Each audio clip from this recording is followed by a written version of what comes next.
Bismillahirrahmanirrahim. Assalamualaikum warahmatullahi wabarakatuh. Kami dari kelompok 4 akan menjelaskan bagian demonstrasi kontekstual pada topik 5 di mata kuliah pemahaman peserta didik dan pembelajarannya. Jadi yang akan kita analisis ini adalah satu kasus di mana anak ini yang bernama Diana ini duduk di kelas 3 dan sekarang akan naik ke kelas 4. Jadi wali kelas kita akan memposisikan diri sebagai wali kelas di kelas 4. Diana ini itu dikatakan oleh wali kelas sebelumnya itu dia tidak akan mampu menyamai peserta didik yang lainnya. Pada kesimpulannya seperti itulah, oleh karena itu dia khawatir tidak bisa menyamai kemampuan peserta didik di kelas 4. Dia khawatir di dalam beberapa mata pelajaran itu Diana tidak mampu untuk menyelesaikan permasalahan yang ada.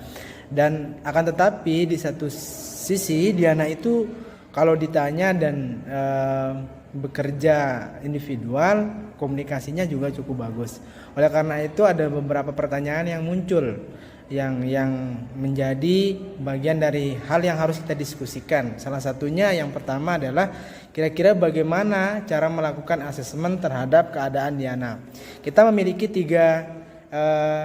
dari tiga pertanyaan ini. Kesimpulan pertama itu berdasarkan studi kelompok kami bahwa cara melakukan asesmen yang paling tepat kepada Diana adalah dengan menerapkan tujuan asesmen. Dalam hal ini adalah checking up terlebih dahulu. Jadi kita seperti melakukan diagnostik di awal pada proses pembelajaran di kelas 3 dan bagian mana dari materi yang telah dikuasai oleh Diana. Kemudian setelah itu nanti dilakukan yang namanya finding out untuk mendeteksi kesalahan, di mana Diana ini dapat menjawab soal itu. Berarti ada salah satu dalam hal penyampaian oleh guru di kelas 3 tersebut yang masih menjadi suatu masalah.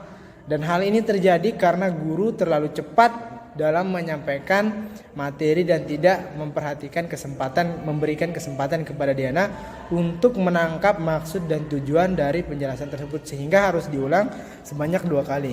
Kemudian pertanyaan kedua itu kaitannya dengan jenis asesmen yang akan diberikan kepada Diana dan jelaskan pertimbangan kami. Jadi jenis asesmen yang akan diberikan yang paling pokok adalah self assessment atau penilaian diri. Mengapa demikian? Karena asesmen yang dilakukan Diana sendiri untuk mengidentifikasi faktor-faktor yang mempengaruhi kesulitan belajarnya, sehingga harus dilakukan berulang untuk memahami materi dari self assessment yang diperuntukkan untuk Diana sebagai guru, sebagai guru, sebagai bahan persiapan pengelolaan belajar mengajar di kelas saat memasuki tahun ajaran baru. Kemudian yang terakhir itu adalah kesimpulan. Nah, kesimpulan kami dari kasus ini untuk mengkaitkan dengan asesmen dengan desain dan pemberlakuan yang dilakukan adalah kita sebagai guru kelas 4 itu tidak boleh langsung memberikan kesimpulan begitu saja. Memberikan masukan dari guru kelas 3 masukan dari guru kelas 3 itu tidak boleh dijadikan sebagai kesimpulan awal atau kesimpulan tentang Diana ini, karena kita sendiri itu sebagai seorang guru perlu melakukan sebuah asesmen ataupun diagnostik awal tentang bagaimana sebenarnya gaya belajar dari Diana ini, apa penyebab faktor dan asesmen apa yang paling pas dengan gaya belajar dari Diana ini dengan kasus tersebut. Oleh karena itu menurut kami agar mengetahui secara tepat permasalahan yang ada, karena banyak faktor di dalamnya yang diikutkan permasalahan ini, maka yang paling penting adalah dengan melakukan desain terukur, yaitu dengan self assessment. Diketahui secara jujur, terbuka alasan sebenarnya dari curahan hati Diana sendiri mengenai kesulitan belajar, sehingga nantinya kita dapat melakukan asesmen formatif dalam kegiatan pembelajaran yang berlangsung serta asesmen sumatif pada akhir pembelajaran nantinya. Kemudian nanti dijelaskan lebih lengkapnya dijelaskan oleh saudara Wahyu Anesti. Kepadanya dipersilakan. Oke, dari kasus Diana ini saya melihat Diana ini bukan anak yang berkemampuan kurang sebenarnya. Dan wali kelas kan berkata bahwa Diana ini nanti gak mampu mengikuti pembelajaran yang ada di kelas 4. Menurut saya Diana ini mampu, tapi dengan cara yang berbeda, dengan cara yang unik. Karena setiap anak itu kan memiliki keunikannya masing-masing. Diana ini memiliki keunikan tersendiri, di mana dia memang tidak suka untuk mengerjakan tugas, tapi dia suka untuk diberikan soal-soal secara lisan, tes-tes secara lisan, yang dia langsung untuk menjawabnya daripada dia menulisnya. Jadi di sini nilai plusnya Diana. Kemudian asesmen apa yang cocok untuk Diana? Di sini kalau di sini menekankan asesmen yang formatif menurut saya. Kenapa formatif? Karena di dalam asesmen formatif itu adalah penilaian proses dari pembelajaran. Nah, pada kasus Diana ini, Diana itu kan senangnya lisan, menjawab soal-soal dengan lisan. Jadi kita bisa bertanya kepada Diana saat proses pembelajaran. Kita bisa mengajukan berbagai pertanyaan, kita bisa mengajak Diana untuk belajar dengan berbagai pertanyaan tersebut. Kita bisa memberikan Diana berbagai pertanyaan-pertanyaan yang secara lisan yang Diana senang. Jadi di mana di situ asesmen yang cocok itu adalah asesmen formatif, karena di situ prosesnya yang dinilai. Jadi di situ kita bisa menilai Diana itu proses pembelajarannya seperti apa.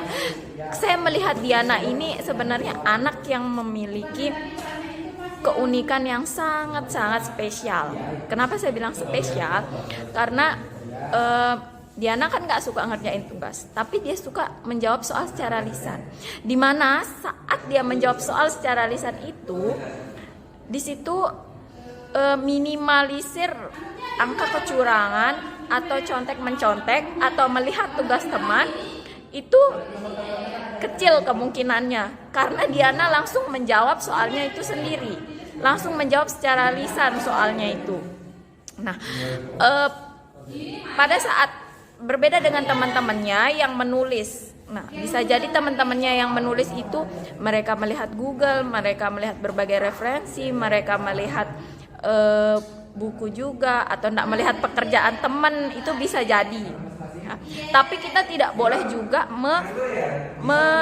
menyampingkan anak-anak yang rajin mengerjakan tugas. Kenapa kita tidak boleh menyampingkan anak-anak yang rajin mengerjakan tugas? Karena anak-anak itu kemauannya mereka untuk mengerjakan tugas saja itu udah bagus sekali. Kemauan mereka untuk mau mengerjakan tugas, untuk mau mengumpulkan tugas itu sudah bagus. Jadi kita harus apresiasi. Masalah dia melihat pekerjaan teman, masalah dia lihat referensi yang lain, masalah dia lihat buku yang lain, itu tidak masalah. Itu bagian dari proses mereka belajar.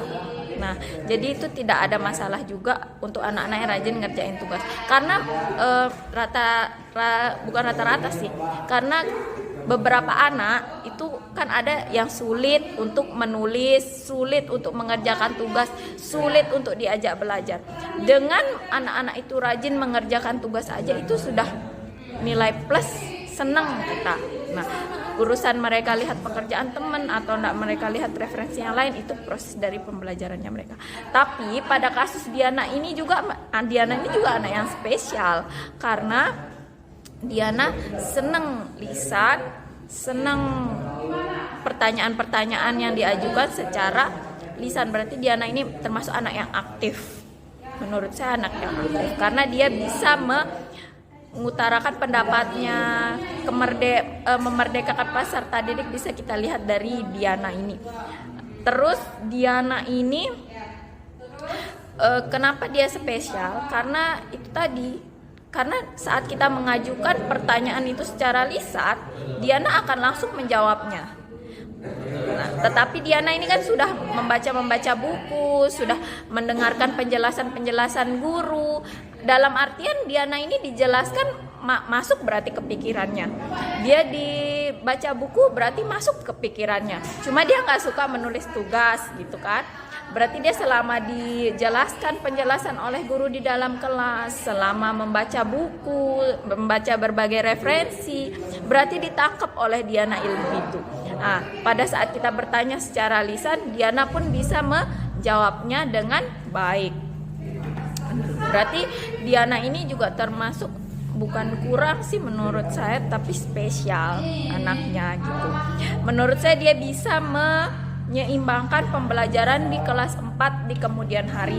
Cuman untuk tugas-tugasnya memang dia agak turun karena Diana nggak suka nulis tugas gitu kan. Tapi kalau untuk menyesuaikan diri di kelas 4, ilmunya itu bisa sesuai menurut saya. Ilmunya bisa dari ilmunya Diana bisa menyesuaikan di kelas 4. Oke, itu saja penjelasan dari saya. Terima kasih.